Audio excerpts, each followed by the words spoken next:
Nós vamos, então, passar agora para o segundo painelista, conhecimento científico, professor Márcio Lazarotto, da Universidade Federal do Rio Grande do Sul.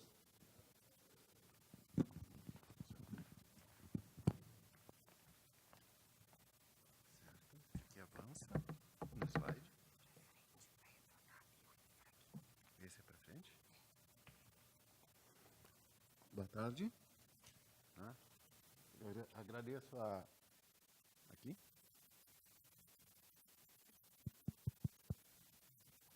Agradeço a CDE pelo convite. Saúdo a plateia, os colegas que compõem aqui a mesa. E eu vou falar numa perspectiva diferente, uma perspectiva científica, certo? Eu sou professor do Instituto de Química da URGS desde 2003, né? E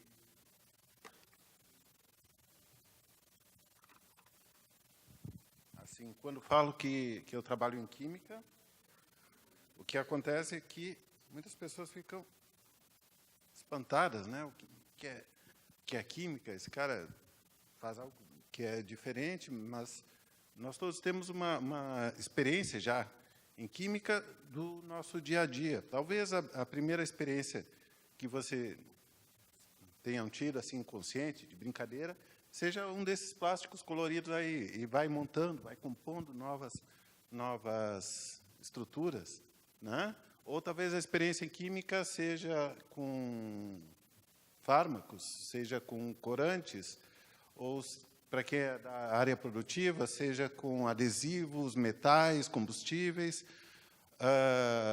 fertilizantes, ou a sua experiência em química talvez seja com um professor diferente, não muito ortodoxo, ou com a tabela periódica, ou com quando os meus alunos eles chegam para mim na primeira aula e perguntam: o que é que nós vamos explodir? Certo? Então, as experiências que a gente faz são com o objetivo de desvendar a natureza, ou, de certa forma, ensinar, explorar a natureza, certo? E isso foi despertado em mim desde cedo. Eu gostava de ler enciclopédia, eu gostava de explorar esse mundo natural. E, para quem é da minha época, né, tinha aquele seriado Cosmos na TV, com o Carl Sagan. Alguém se lembra disso? Certo?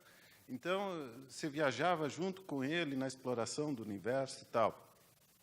Então, isso despertava a mente das pessoas para essa área científica. E a linguagem que a gente usa dentro dessas ciências é uma linguagem específica, né? Uma linguagem em que nós procuramos observar o mundo natural com uma exatidão. É uma busca da verdade através do método experimental, do método indutivo.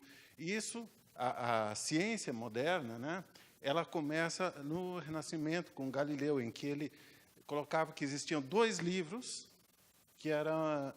que o homem poderia acessar. Um que era o livro de Deus, né, a Bíblia, a palavra revelada, e outro que era o livro da natureza, só que esse tinha que ser descoberto, né? E ele era descoberto através de experimentos, e não mais através de uma lógica dedutiva dos gregos. Ele era através de experimentos, certo? E esses 2 livros eles tinham que estar em harmonia, né? E, como forma de investigar a natureza, o Galileu propôs um método científico, ou seja, a ideia da hipótese, ou seja, a elaboração mental, do experimento que vai comprovar se aquilo é verdadeiro ou falso, ou vai gerar uma nova dúvida, e da conclusão. E essa vai realimentar a hipótese e vai gerar novos experimentos, certo? Então, a ciência ela tem esses 2 aspectos importantes. Um que é a descoberta da verdade e outro que é procurar melhorar a vida das pessoas. E aí entra a questão dos fármacos, dos novos materiais, certo? Dos adesivos e toda essa parte. Então, a ciência ocidental, né, ela avançou justamente por isso, porque ela diferencia a criação do criador. Você pode investigar a criação sem que seja herético, né, sem que seja uma ofensa ao criador, certo? E a limitação dessa busca é o quê? É a questão do ser humano. O que você vai fazer de mal. Então, você tem essa limitação. Tá? E a ciência ela se caracteriza também pela construção de modelos. O que é um modelo? É transformar aquilo que você vê num experimento em uma linguagem humana. Aí você cria, né, uma visualização daquilo que está vendo. Cria o modelo do átomo, por exemplo, em que você diz, eu tenho elétrons à volta do núcleo. Você cria essa visualização. Você tem a criação de grandezas que vão expressar esses fatos que se observam. Você vai criar o campo elétrico, carga, né? Todos esses são construções desses modelos científicos. Um deles, por exemplo, a teoria atômica, que vem lá dos gregos, a ideia do átomo, só que, modernamente, né, nós temos a ideia de que esses átomos eles se agrupam em determinados elementos que caracterizam quimicamente a matéria. Né? A ideia inicial do átomo era o indivisível, era sem divisão. Mas isso também já foi quebrado. Em 1938, né, Hahn e Strassmann, eles fizeram a fissão, observaram a fissão do núcleo. Perfeito? Isso originou, por exemplo, a bomba atômica, originou as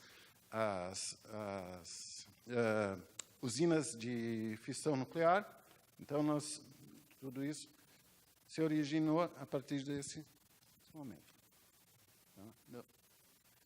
E a química, ela se desvencilha aqui da ideia da alquimia. Esse aqui é um quadro de Wright, que coloca o alquimista, né? Na verdade, esse pode ser o descobridor do primeiro elemento, Brandt, que no século XVII e XVIII ele descobriu o fósforo, né? E através do uso de 50 galões de urina que ele tinha no seu porão, coitada da mulher. E a descoberta do fósforo é que, quando ele caía na água, após aquecer a urina, quando ele caía na água, ele gerava essa luminescência e podia ser usado como material combustível, né? E tornou o fósforo mais caro que o ouro, e o valor da urina também deve ter subido nesse momento. Certo? Aqui nós temos também um lindo casal, mas você pode ver que nós temos algumas coisas que não são muito comuns a um casal. Por exemplo, aquele balão ali embaixo, conseguem ver? Visualizar? Certo? Eu não sei apontar esse troço aqui. Não? Eu acho que eu fiz errado. Tem um balão aqui embaixo, tem um instrumento aqui, tem um manômetro em cima, e vocês vejam, Lavoisier, ele se dedicava a pesquisar as reações de combustão, né? E dos experimentos que ele fez, ele chegou à conclusão que a matéria, né, ela não se perde, ela não se cria, ela apenas se transforma de uma forma para outra. Certo? E isso derrubou uma teoria de 150 anos, que era a teoria do flogisto, que quando você, por exemplo, aquecia, fazia uma combustão de madeira, né, a massa diminuía, certo? Então, dizia, o flogisto foi embora, ou quando o ferro oxidava, ele ganhava massa, ele aumentava a massa, certo? Então, ele entrava flogisto. Não, ele descobriu que a quantidade de matéria permanecia a mesma quando isso era feito em uma condição restrita. Então, isso, certo? Ele realizou esses experimentos rigorosos. Uma ideia não muito legal é da lancheria Lavoisier, que nada se perde, tudo se aproveita, certo? E nós chegamos, então, a essa relação da química e ambiente, né? A definição de Brundtland, em 1987, de sustentabilidade, que o desenvolvimento sustentável é o que satisfaz as necessidades do presente sem comprometer a capacidade das gerações futuras para satisfazer as suas necessidades.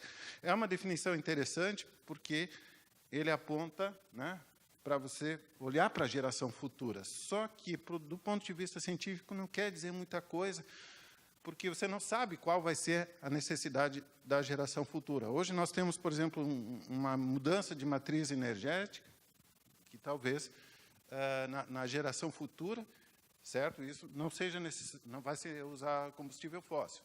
E uma definição mais interessante foi do médico Carl Heinrich Robert, né, que era de uma organização não governamental dedicada para estudos de sustentabilidade, que após 22 esboços chegou a um documento e a definição de sustentabilidade como sendo a capacidade da sociedade humana para manter-se indefinidamente os ciclos naturais. Ou seja, nós temos o ciclo do carbono, tem o ciclo do enxofre, do nitrogênio, né? Todos esses ciclos eles devem ser mantidos ao longo do tempo. E isso dá, sim, uma compreensão científica, uma compreensão química do que é manter o planeta. Então, aqui, nesse próximo slide, né, tem aqui algo bem simplificado, que as plantas elas consomem dióxido de carbono, que é originado pelos animais, e esse carbono ele vai constituir os tecidos da planta. Essa planta ela vai liberar oxigênio como um subproduto da fotossíntese, que vão ser utilizados na oxidação do açúcar e do alimento dos animais. E nós, então, podemos considerar a Terra como um sistema aberto de energia e fechado em massa. Ou seja, o que está aqui, né, vai permanecer aqui. Então, nós temos que lidar com o que está na biosfera. E, de acordo com Lavoisier, certo? Essa massa ela vai ser transformada. Ela não vai ser criada ou não vai ser perdida, ela vai ser transformada. Então, manter esse ciclo natural é extremamente importante para que ocorra a manutenção da qualidade de vida. Certo? E aqui, por exemplo, nós temos esse mapa, que é o mapa dos metabolismos. Cada pontinho que vocês estão vendo ali é uma molécula diferente. Certo? Então, vocês veem que diversos deles estão intrincados entre si. Aquele círculo ali embaixo é o ciclo de Krebs, né? Então, ali nós temos a entrada de matéria e vai sendo... Alguns pontos eles vão destinando moléculas para gerar outras moléculas, certo? Só que todos eles estão intrincados entre si. Carbono, oxigênio, nitrogênio. Os pontinhos finais, por exemplo, lá, ou são resíduos ou são materiais, por exemplo, utilizados para síntese de troncos de árvore, né? Que é algo que não que vai permanecer por longo tempo. Né? Mas, normalmente, todos esses ciclos estão integrados. E nós, seres humanos, nós não temos todos esses ciclos aqui, nós temos apenas alguns deles. E nós estamos integrados com os outros seres vivos que fazem parte dali. Por exemplo, nós não temos capacidade de assimilar nitrogênio da atmosfera. Nós usamos o nitrogênio de bactérias que vivem nas raízes, que aí fixam nitrogênio para os vegetais usam os compostos nitrogenados para fazer os próprios aminoácidos, e aí nós nos alimentamos deles, ou diretamente ou indiretamente. Então, nós temos essa parte, né, de manter esses ciclos funcionando. Um exemplo em que nós alteramos foi seres humanos alterando a genética de seres humanos. Foi o caso da talidomida, que nas décadas de 1950, 1960, certo? Não se assustem com as fórmulas químicas, certo? Eu gosto delas, às vezes me relaciono melhor com elas do que com pessoas, mas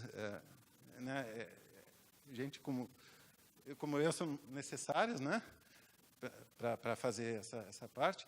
Então, a forma ali da direita é a forma que ela diminui enjoos na gravidez. A forma da esquerda se descobriu que é a forma que ela atua sobre o DNA humano e ela diminui a formação de membros superiores, como você pode ver aqui nesse caso aqui, certo? Em membros inferiores e superiores. E na Alemanha foram 5 a 7 mil crianças que nasceram com isso, com alta taxa de mortalidade. Nos Estados Unidos não ocorreu esse problema com a talidomida, porque a FDA ela tinha regras mais rígidas para teste de fármacos. Então, a farmacologista-chefe da FDA, aqui recebendo a condecoração do presidente Kennedy, por bloquear a venda da talidomida. Então, essa questão da regulação, até ter um grau de segurança, é muito importante. Nós temos que reconhecer a questão das agências reguladoras, certo? E outros casos que nós temos atualmente por exemplo, como falou, a questão dos plásticos, como ela altera todos aqueles ciclos, nós temos que compreender isso. A questão, por exemplo, do glifosato, como ele altera ali, porque no glifosato nós estamos atuando sobre uma daquelas rotas metabólicas ali, que sintetiza 3 aminoácidos importantes, né? que são essenciais. Nós não fazemos esses aminoácidos. Então, essa questão, que são questões químicas, né? E historicamente, nós já tivemos a questão da camada do ozônio, a questão do efeito estufa, todos eles que têm um fundo químico e altera esses ciclos. Tá? E aqui uma questão que eu venho me dedicando atualmente, né, que é a questão da origem da vida como um fenômeno químico, certo? E que a ideia da origem da vida, através da narrativa naturalista, em que tudo é somente matéria, espaço e tempo, ela considera que moléculas simples se reagem entre si, gerando moléculas mais complexas, e aí nós temos moléculas mais complexas ainda, que são combinados dessas outras moléculas, formam agregados moleculares e, lá no fim, reações químicas que vão gerar energia. Essa é a narrativa naturalista. Porém, quando outras pessoas, eu também comecei a me dedicar a esse estudo, nós vemos a questão dos problemas químicos que tem essa narrativa naturalista. Por exemplo, as moléculas mais simples não formam moléculas mais complexas, certo? Embora se diga que formam, mas são condições muito específicas. Essas moléculas mais complexas, por exemplo, ali, aminoácidos formando peptídeos, não ocorre, certo? Isso só ocorre dentro dos organismos. Ou formando ali, com aquele rabicho e um OH na ponta. Isso também não ocorre. Esses são os ácidos graxos. Eles são fundamentais para fazer as membranas celulares. Não ocorre em condições fora de organismos vivos, certo? Então, nós estamos estudando isso para quebrar essa narrativa naturalista e mostrar a importância, né, de que existe realmente uma inteligência superior criadora que organiza, que projetou os seres vivos, né? Mas, além de matéria e energia, nós temos uma outra questão, informação. O nosso código genético, né, ele é uma sequência de bases nucleotídicas que vai originando os cromossomos e o DNA, que são informações sobre como fazer, por exemplo, as enzimas. Só que somente 8% do DNA é utilizado para a síntese de proteínas, que contém essas informações. O DNA ele é formado pela sequência de 4 letras, A, T, C e G. Adenina, timina, citosina e guanina. Certo? Cada grupo dessas três, por exemplo, ATC, vai dizer qual aminoácido que vai entrar na enzima ou na proteína seguinte. Né? Então, esse tipo de informação, ele não vem do acaso. Ele é produto de um design, de um projeto. Né? Então, pela inferência da melhor explicação, né, aquilo que a gente observa na nossa vida é que, quando nós temos um código, é porque tem um codificador por trás. Alguém que projeta, alguém que escreve esse código. Quando a gente olha o DNA, nós somos capazes de reconhecer, isso é um código. Se isso é um código, nós temos um codificador por trás. E, além disso, apenas 8%. Os 92% restantes, o que é que são? Certo? Até os anos 2000, se dizia que era o DNA lixo. Certo? Não servia para nada. Era o DNA que tinha vindo da evolução darwiniana. Né? Mas, cada vez mais, se tem descoberto que esse 92% não é DNA lixo. Ele regula o outro DNA. Como funciona? Ela é uma informação acima da informação, ela é uma meta-informação. Certo? Então, nós temos que evidências... Obrigado. Certo? Tempo encerrado. Esse sistema não é acaso da evolução cega do projetista. E, para terminar, isso tem livros, né, que estão sendo escritos sobre isso. O primeiro foi a Darwin's Black Box, a caixa preta de Darwin, que mostra a célula, o que existe por trás da célula. O professor Marcus Eberlin escreveu Fomos Planejados. Eu estou escrevendo aqui essa parte do Origem da Vida, o Problema Químico, né, para colocar isso aqui. Foi submetido à editora Mackenzie. Né, e fazer a nossa propaganda, ao Instituto de Química, nós oferecemos diversas análises para fazer, né, que são tanto para a pesquisa quanto, né, para a atividade produtiva.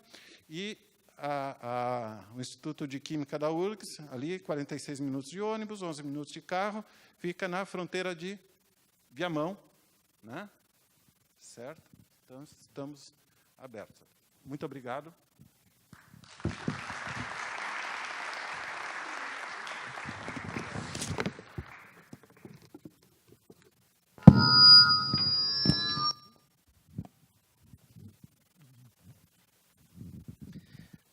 Muito obrigado, professor Márcio.